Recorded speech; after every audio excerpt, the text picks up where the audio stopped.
Hi, I'm Kylan. I never thought I'd be caught in the middle of the most awkward workplace drama in the history of Lambert and Associates. But here we are. It all started when Olivia joined our marketing team 3 months ago. She was brilliant, witty, and had this infectious laugh that made everyone want to be around her. "Hey, new girl, you're sitting at my lucky desk," I called out on her first day, watching her unpack a small cardboard box of office supplies. She looked up with wide eyes. "Oh, I'm so sorry. They told me to set up here. I can move if—" I burst out laughing. "I'm just messing with you. I'm Kylan, by the way. That desk has been empty for months." "Olivia," she replied, visibly relaxing. And here I thought I was already making enemies on day one. Not enemies, just victims of my terrible sense of humor. Coffee? I was just about to grab some from the break room. From that moment, Olivia and I clicked. We worked on projects together, had lunch at the corner cafe, and quickly became friends. I won't lie. I was developing feelings for her, but I kept things professional, especially since Derek, our team lead, had made it very clear he had his sights set on her too. "Man, she's something else," Derek said during our monthly team happy hour, his eyes following Olivia as she chatted with some colleagues across the bar. "I've never met anyone like her." I nodded, uncomfortable with his tone. "She's definitely talented. That campaign pitch she put together was impressive." "Not talking about work, Kylan." Derek smirked, clapping my shoulder. "But don't worry, I've got this handled. We've been texting outside work hours." "That's great," I managed, though something about his smug expression bothered me. Things got stranger when Madison, our HR coordinator, pulled me aside after a meeting the following week. "Kylan, can we talk for a minute?" she asked, her usual professional demeanor tinged with concern. Once in the empty conference room, she closed the door. "I probably shouldn't say anything, but as a friend, I thought you should know. Derek's been telling everyone that he and Olivia are practically dating." "What?" I nearly spilled my coffee. "That's not... Olivia hasn't mentioned anything like that." Madison nodded. "Exactly. And the way he talks about it, it's uncomfortable. Like he's collecting some kind of trophy. Yesterday he told Jason that it was just a matter of time before she chose him over." She stopped abruptly. "Over who?" "Over you, Kylan. He sees you as competition, though he's convinced she'll pick him because he's her supervisor." I felt my stomach twist. "That's ridiculous and inappropriate. Olivia and I are friends. She can make her own choices without Derek announcing them for her." It was later that afternoon when I overheard Derek talking to our colleagues Thomas and Rachel by the water cooler. "Trust me," Derek was saying. "I know women like Olivia. She'll choose me. It's practically a done deal. Kylan doesn't stand a chance." Thomas noticed me first, his eyes widening in warning, but it was too late. I'd heard everything. And judging by the mortified expression on Rachel's face, so had someone else. Olivia was standing right behind me, her face unreadable. The tension in the office was unbearable the next day. Derek acted as if nothing had happened, while Olivia was uncharacteristically quiet. I tried to focus on my work, but Madison's words kept echoing in my head. "Did you hear what happened in the morning meeting?" Thomas whispered, rolling his chair over to my desk. I shook my head. "I had a client call. What'd I miss?" "Derek tried to take credit for Olivia's campaign idea. Said they developed it together during their personal time. You should have seen her face." "He what?" I hissed. "That's her Riverside proposal. She worked on that for weeks." Thomas nodded. "She called him out right there. Said she'd never discussed work with him outside the office, and that she had the dated drafts to prove it was her concept." "Good for her," I said, feeling a surge of pride. "What did Derek do?" "Backpedaled. Said there must have been a misunderstanding. But Mr. Lambert was there, and he didn't look pleased." Later that afternoon, Rachel stopped by my desk, glancing around to make sure no one was listening. "Kylan, you need to talk to Olivia," she said quietly. "Derek's been saying things about both of you that aren't okay." "What kind of things?" "He told Jason that you've been sabotaging his attempts to connect with Olivia, and he implied to me that you two have some kind of bet about her." I felt my blood pressure rising. "That's completely false." "I know that," Rachel assured me. "But Olivia's getting different stories from everyone, and she seems really upset. She deserves to know the truth." I found Olivia in the small courtyard behind our building, sitting alone on a bench. "Mind if I join you?"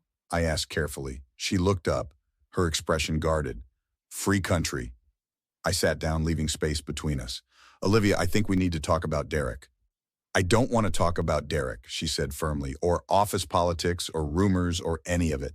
Fair enough, but I need you to know I've never discussed you with Derek the way he's apparently been discussing you with others. That's not who I am. She studied me for a long moment.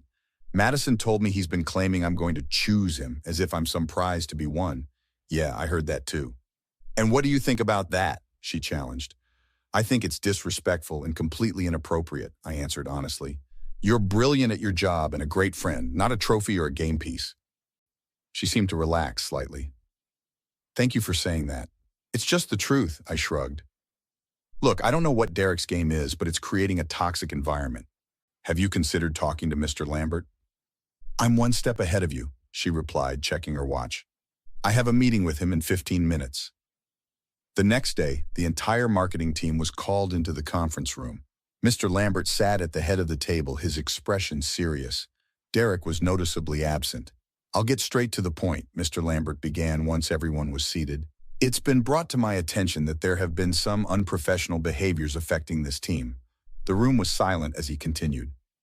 I've spoken with several of you individually, and I want to be clear. Lambert and Associates has zero tolerance for workplace harassment, inappropriate romantic pressure, or taking credit for others' work. His gaze swept across the room. Derek will be transferring to our Seattle office, effective immediately. This isn't up for discussion. After the meeting dispersed, Olivia caught up with me in the hallway. Can we talk? She asked. Privately? We found an empty meeting room and she closed the door behind us. I want to apologize, she began. For what? I asked, genuinely confused. For not seeing what was happening sooner. Derek told me you were trying to undermine me to impress him, that you were jealous of my success. I couldn't hide my shock. That's absolutely not true. I know that now, she said quickly. After I talked to Madison and Rachel, I realized he was playing both sides, telling me things about you and telling you things about me that weren't true. Why would he do that? Olivia sighed. Control, I think. He wanted me isolated and dependent on him professionally. Classic manipulation tactic. I'm just glad the truth came out, I said, and that Mr. Lambert took it seriously. There's something else, she said, looking suddenly nervous. The company holiday party is tomorrow night, and Derek's been telling everyone that I'm going as his date. Ah, I said, understanding dawning, and you're worried about the awkwardness? Exactly. He's already gone to Seattle, but the rumors will still be there. She hesitated. Would you maybe go with me, just as friends? Strength in numbers and all that? Of course, I answered without hesitation.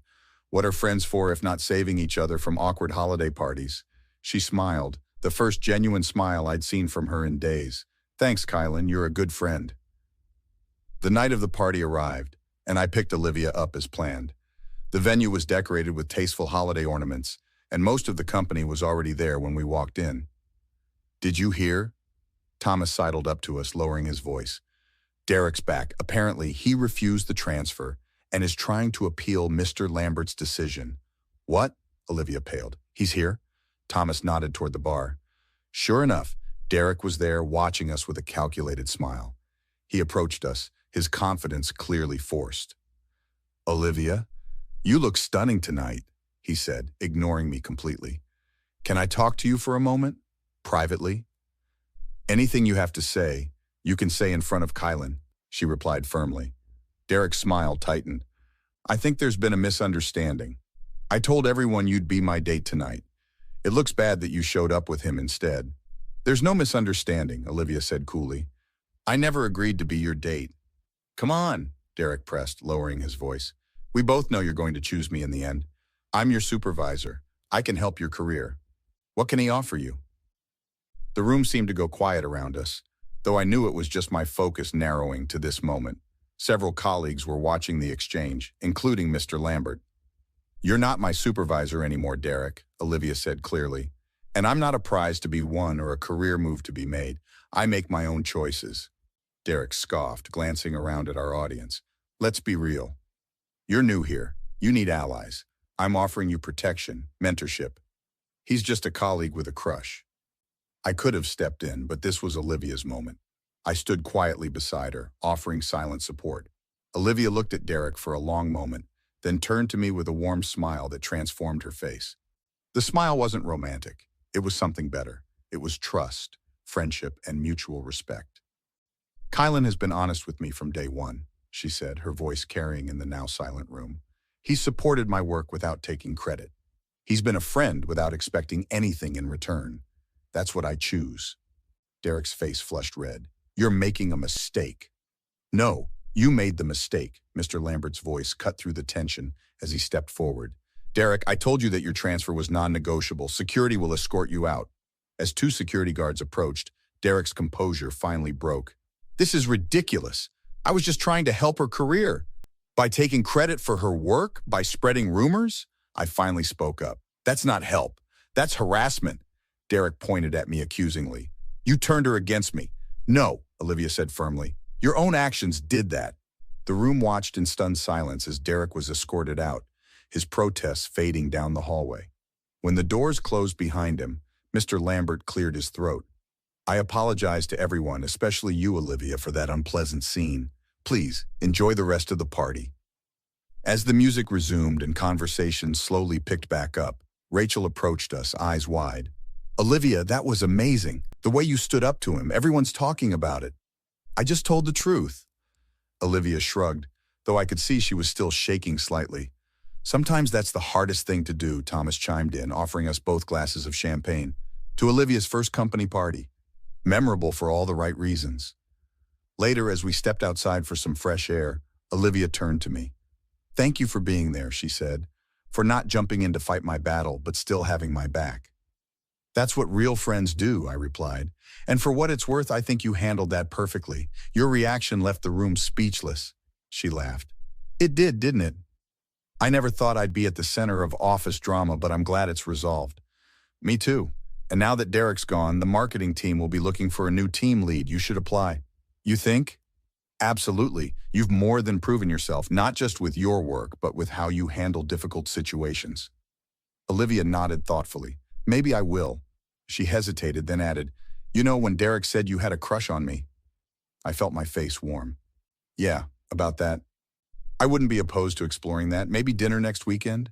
Just the two of us? I couldn't help but smile. I'd like that. When we returned to the party, Mr. Lambert was waiting for us near the dessert table. Olivia Kylan, do you have a moment? He asked. We followed him to a quieter corner of the venue. First, Olivia, I want to apologize again for the situation with Derek, he said. That should have been addressed much sooner. Thank you, sir, she replied. I appreciate how quickly you handled it once you knew. Actually, that's what I wanted to discuss, he continued. I'm restructuring the marketing department, and I'd like both of you to take on more responsibility. Both of us, I echoed, surprised. Yes, Olivia, your Riverside campaign was exactly the fresh perspective we need. And Kylan, multiple colleagues have mentioned how you foster collaboration without seeking credit. That's the leadership model I want to promote. Madison joined us, champagne in hand. Did he tell you about the co-lead positions yet? I helped draft the proposal. Co-leads, Olivia looked from Madison to Mr. Lambert. We're splitting Derek's former role, Mr. Lambert explained. Kylan handling client relations, you taking creative direction, equal authority, collaborative decision-making. That sounds... I glanced at Olivia. Perfect, she finished, her eyes bright. A partnership based on mutual respect. Thomas raised his glass as he passed by. To the new dream team, told you Derek didn't stand a chance. It wasn't about chances, Olivia corrected him gently. It was about choices, and sometimes the right choice is the one that builds something positive rather than tearing others down. As we celebrated late into the evening with our colleagues, I realized that while Derek had been focused on who would choose whom, Olivia and I had been building something much more valuable than he could ever understand.